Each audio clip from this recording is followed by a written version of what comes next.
நம்ம எப்பொழுதும் இப்போ காய்கறி கடைக்கு போகிறப்போ ஒரு சூப்பர் மார்க்கெட்டுக்கு போகிறப்போ ஒரு ஸ்டாண்டர்டாக ஒரு செட் ஆஃப் நம்ம காய்கறி தான் வாங்குகிறோம்ப்போ. ஏன்னா இன்றைக்கி சில வித்தியாசமான பழமையான காய்கறிகள் இல்லை கிழங்குகள் ஆல்மோஸ்ட் மறைஞ்சிட்டே வருதுன்னு சொல்லலாம். அதில் ஒரு முக்கியமான எக்ஸாம்பிள் தான் இந்த பிடி கருணை. இந்த பிடி கருணை கிழங்கு அப்படின்றது வந்து இன்றைக்கி ஆல்மோஸ்ட் ஒரு சின்ன செக்ஷன்லாம் ஒரு பெரிய வெஜிடபிள் ஷாப்லேயே வச்சுருக்காங்க. ஏன்னா அது யூஸ் பண்ணுறது கம்மி. இன்றைக்கி நம்ம கிச்சன்லேருந்து ஆல்மோஸ்ட் மறைஞ்சிருச்சுன்னே சொல்லலாம். ஏன்னா நம்ம பண்ணுறது வந்து ஸ்டாண்டர்டாக ஒரு செட் ஆஃப் பொரியல், ஒரு கூட்டு, இந்த மாதிரி தான் பண்ணிட்டு வரோம். அவ்வளவு உடம்புக்கு நல்ல ஹெல்த்தியான குளிர்ச்சியான ஒரு கிழங்கு தான் இந்த பிடி கருணை. இன்றைக்கி அதை வச்சுட்டு ஒரு மசியல் பண்ணி காட்ட போகிறோம்.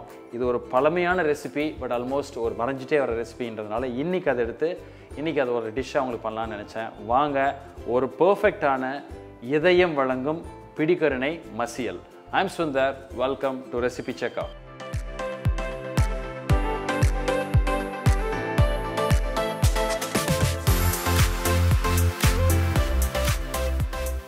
இந்த பிடி கருணை கிழங்கு இது வரைக்கும் நான் பார்த்ததே இல்லை. எப்படி இருக்குன்னு தெரியாதவங்களுக்கு இதுதான் அந்த பிடி கருணை. ரொம்ப ஹெல்த்தியானது. இது வாங்கி இது ஷெல்ஃப் லைஃப் ரொம்ப அதிகம். வாங்கி வச்சு 3 மாதம் கழித்து கூட நீங்கள் வச்சு குக் பண்ணலாம். ரொம்ப நல்லாயிருக்கும். இதில் வந்து நான் இப்போ என்ன பண்ண போகிறோன்னா, ஒரு ப்ரெஷர் குக்கரில் நான் வச்சு கிட்டத்தட்ட ஒரு 8லேருந்து 9 விசில். இது டைம் ஆகும் குக் ஆகிறதுக்கு. நல்ல உள்ள வரைக்கும் சாஃப்டாக குக் ஆகிடணும். நல்ல ஸ்டீம் பண்ணி குக் பண்ணிவிட்டு அது ஆறினோன்னே அது இப்போ தோல் உரித்து அதை நல்லா மசித்து மேஷ் பண்ணி ஒரு பேஸ்ட்டாக கூலாக ஆக்கிக்கிறோம். அதை தான் குக் பண்ண போகிறோம். இந்த கருணை கிழங்கு நம்ம கரெக்டாக அந்த புளியெலாம் ஊற்றி குக் பண்ணலைன்னா இந்த நாக்கில் ஒரு மாதிரி மர போகிறோம். அதனால் இந்த குக்கிங் ப்ராசஸ் ரொம்ப முக்கியம். பட் ரொம்ப ஹெல்த்தியானது, ஹை விட்டமின் சி, ரொம்ப ஒரு ஹெல்த்தியான ஒரு கிழங்கு அப்படின்னா இதுதான். அதனால் கண்டிப்பாக இந்த வீடியோ ஃபுல்லாக பார்த்துட்டு இதை ட்ரை பண்ணிவிட்டு நீங்கள் கமெண்ட் பண்ணுங்கள். இப்போது இதை நான் என்ன பண்ணியிருக்கேன் அப்படின்னா, இந்த கிழங்கை கிட்டத்தட்ட ஒரு 7-8 விசில் ப்ரெஷர் குக்கரில் குக் பண்ணிட்டேன். இந்த மாதிரி நல்லா வெந்துருச்சு, நல்ல சாஃப்டாக இருக்குது உள்ள. இதை இப்போ தோலை உரித்து மேஷ் பண்ணிவிட்டு குக்கிங் ப்ராசஸ்க்கு போயிடலாம்.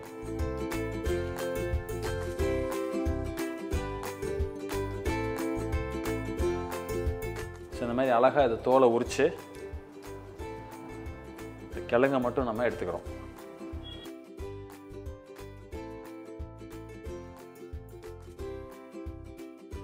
ஸோ இப்போது இந்த கிழங்கை நம்ம அழகாக உரித்து இந்த மாதிரி வச்சிட்டோம். ஸோ இப்போ இது என்ன பண்ணுறோம், நம்ம கையில் மேஷ் பண்ணாலும் சரி, இல்லை உங்கள்கிட்ட வீட்டில் மேஷர் இருந்ததுன்னா பொட்டேட்டோ மேஷர் அதில் வச்சு மேஷ் பண்ணி நல்லா கூலாக நல்ல பேஸ்ட்டாக ஆக்கிடுங்க. அதுக்கப்புறம் இதில் நம்ம தேவையான மசாலா பொடி, புளித்தண்ணி எல்லாம் கரைச்சி அதை ரெடி பண்ணுவோம். அந்த ப்ராசஸ் எப்படின்னு பார்ப்போம். ஸோ இப்போ இந்த கிழங்கை நல்லா இந்த மாதிரி மேஷ் பண்ணி நல்ல சாஃப்டாக ஆக்கிடுங்க. ரொம்ப முக்கியம். நல்ல குக் ஆகிடணும் அந்த கிழங்கு. அது வந்து அதனால தான் ஒரு 7-8 விசில் சொன்னேன்.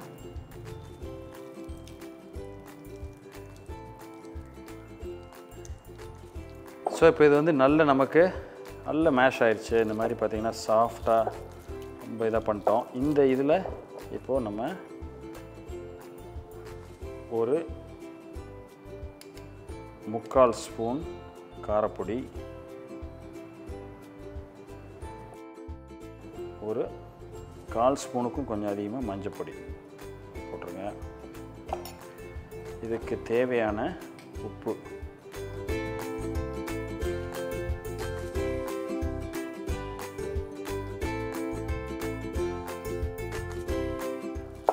நல்லா ஒரு வாட்டி மிக்ஸ் பண்ணிடுவோம்.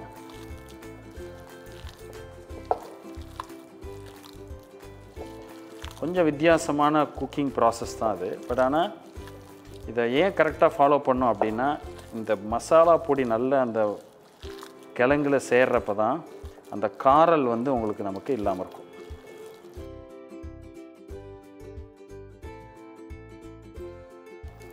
இப்போது நம்ம ஒரு பெரிய எலுமிச்சம்பழம் அளவுக்கு எடுத்து வச்சுருக்கிற புளியை கரைச்சி வச்சுருக்கோம். அதை இதில் இப்போ நம்ம சேர்த்து அந்த கரைச்சி வச்ச புளியை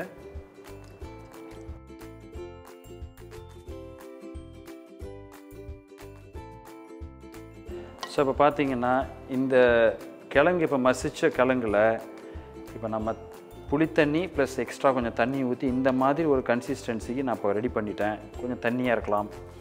ஸோ இனிமேல் இதை நம்ம குக்கிங் ப்ராசஸ்க்கு கொண்டு போகிறோம். நம்ம அந்த கிழங்கு ரெடி ஆயிடுச்சு. இப்போ நான் என்ன பண்ணுறேன், ஒரு பேன் எடுத்து இதில் தான் இப்போ நம்ம குக்கிங் ஸ்டார்ட் பண்ண போகிறோம். இந்த டிஷ்ஷில் இன்னொரு பியூட்டி என்னென்னா, இதில் நம்ம கடலெண்ணெய் யூஸ் பண்ணுவோம், நல்லெண்ணெய் யூஸ் பண்ணுவோம். ஒரு வெரி யூனிக் டிஷ்ஷுன்னு சொல்லலாம். ஸோ இப்போ இந்த பேன் கொஞ்சம் சூடானோடனே நம்ம எடுத்திருக்கிற வெங்காயத்துக்கு தகுந்த அளவுக்கு ஒரு 2லேருந்து 3 டேபிள் ஸ்பூன் அளவுக்கு ஆயில் எடுத்துக்கிறோம்.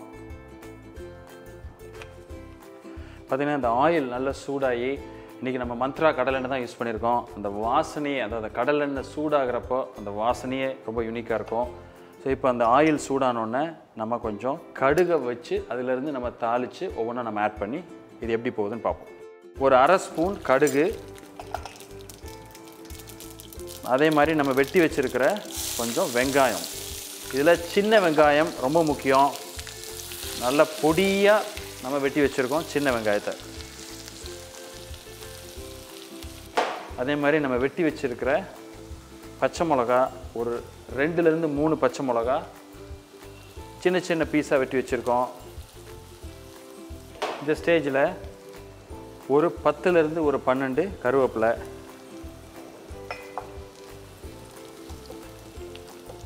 அதே மாதிரி ஒரு 1/4 ஸ்பூன் அளவுக்கு பெருங்காயப்பொடி, ஒரு இஞ்சி ஒரு 1 டீஸ்பூன்.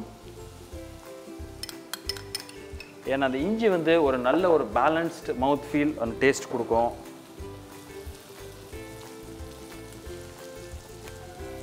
நம்ம எடுத்த இஞ்சி நம்ம போட்டது ஓரளவு வதங்கி அந்த ஒரு ரா ஃப்ளேவர், அந்த பச்சை வாசம் போனோன்னா நம்ம ஏற்கனவே கரைச்சி ரெடியாக வச்சுருக்கிற கிழங்கோட மிக்ஸை இதில் நம்ம ஆட் பண்ணிடுவோம்.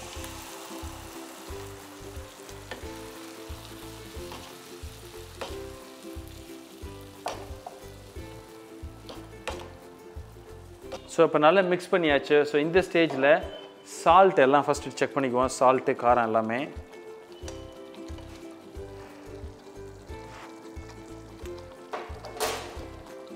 எப்பொழுதுமே இது நல்ல ஒரு கொதி வந்ததுக்கப்புறம் தான் நம்ம வந்து இதை டேஸ்ட் பார்க்கணும். ஏன்னா சில சமயம் இந்த கிழங்கோட காரல் வந்து நாக்கில் இருக்கும். ஸோ அதனால் ரொம்ப முக்கியம்.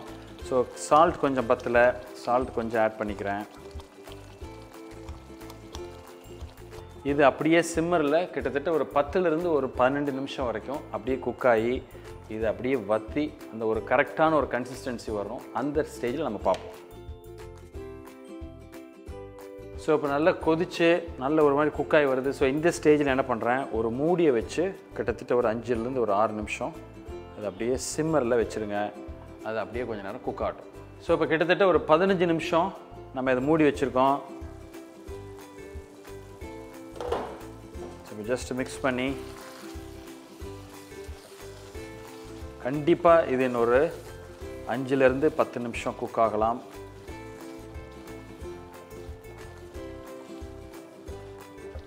ஸோ இதில் முக்கியமான ப்ராசஸ்ஸே அந்த குக்கிங் டைம். இது வந்து கொஞ்சம் டைம் எடுத்து பண்ண வேண்டிய டிஷ். பட் ஆனால் ரொம்ப டேஸ்டியாக, ரொம்ப பஞ்சியாக இருக்கிற ஒரு ஹெல்த்தியான டிஷ். அது கொஞ்சம் வித்தியாசமான டிஷ் கூட. ஏன்னா நீங்கள் வீட்டில் ஏதாவது வித்தியாசமாக பண்ணணும், பொரியல் கூட்டு வேணாம், ஒரு வித்தியாசமான ஃபுட் வேணும் அப்படின்னா டெஃபினட்டாக இதை ஒரு தொட்டுக்கிறதுக்கு சாம்பாருக்கோ ரசத்துக்கோ எதுக்கு வேணாலும் நீங்கள் ட்ரை பண்ணலாம். ரொம்ப நல்லாயிருக்கும். ஸோ இனிமேல் நான் மூடி வைக்கல, இதை ஜஸ்ட் ஓப்பன் குக்கிங்லேயே பண்ணி இன்னொரு 5லேருந்து ஒரு 10 நிமிஷத்தில் ரெடி ஆயிடும். ஃபைனலாக இதுக்குன்னு ஒரு சிக்னேச்சர் டச், அதுதான் ரொம்ப முக்கியம். ஸோ அதில் அதோட கம்ப்ளீட் ஃப்ளேவர் எல்லாமே நம்ம மாற்றிடலாம். ஸோ இப்போ ஒரு வாட்டி நல்லா மிக்ஸ் பண்ணி பார்த்தீங்கன்னா அது நல்லா டைட் ஆக ஆரம்பிச்சிருச்சு. இன்னொரு 5 மினிட்ஸில் கிட்டத்தட்ட ஆல்மோஸ்ட் ஒரு 1/2 hour இது இப்போ குக் பண்ணியிருக்கோம். இன்னொரு 3 to 5 minutes இது ஆல்மோஸ்ட் ரெடி ஆயிடும். ஸோ இப்போது கிட்டத்தட்ட ஒரு 5 நிமிஷம் ஆயிடுச்சு. ஸோ இப்போ பார்த்தீங்கன்னா நல்ல டைட்டாக இந்த பர்ஃபெக்டான ஒரு மசியல் கன்சிஸ்டன்சி நமக்கு வந்துருச்சு. ஸோ இந்த ஸ்டேஜில் நான் என்ன பண்ணுறேன் அப்படின்னா, நம்ம முன்னாடி சொன்ன மாதிரி நல்லெண்ணெய் கிட்டத்தட்ட ஒரு 1லேருந்து ஒரு 1.5 டேபிள் ஸ்பூன் அளவுக்கு மேலே கொடுக்குறோம். இது வந்து ஒரு நல்ல ஃப்ளேவர், நல்ல ஒரு ஷைனிங், நல்ல ஒரு மவுத் ஃபீல் கொடுக்கும். அது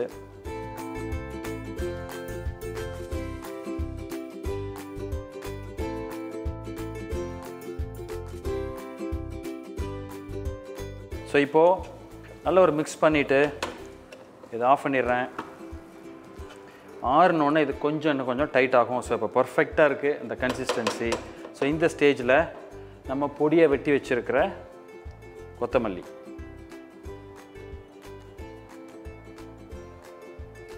ஸோ இன்றைக்கி பார்த்தது நம்ம ஒரு பர்ஃபெக்டான பிடி கருணை மசியல் கரெக்டான ப்ராசஸில் பார்த்தோம். கொஞ்சம் லெங்க்தியான டிஷ் தான், கொஞ்சம் டைம் ஆகும். பட் ஆனால் அதை கரெக்டாக நம்ம ஃபாலோ பண்ணி பண்ணுறப்போ ஒரு ஹெல்த்தியான அதே சமயம் ஒரு வித்தியாசமான ஒரு சைட் டிஷ். ஸோ இன்றைக்கி பார்த்து பிடிச்சிருக்குன்னு நினைக்கிறேன். இதை நீங்கள் சமைச்சு பார்த்துட்டு உங்களோட கமெண்ட்ஸ் எனக்கு கொடுங்க.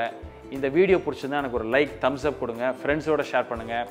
இதே மாதிரி இன்னொரு நாள் நம்மால் மறக்கப்பட்ட ஒரு ரெசிபி எடுத்து அதை திரும்ப எப்படி பண்ணுறது அப்படின்னு பார்ப்போம். அது வரைக்கும் ஹாப்பி குக்கிங்.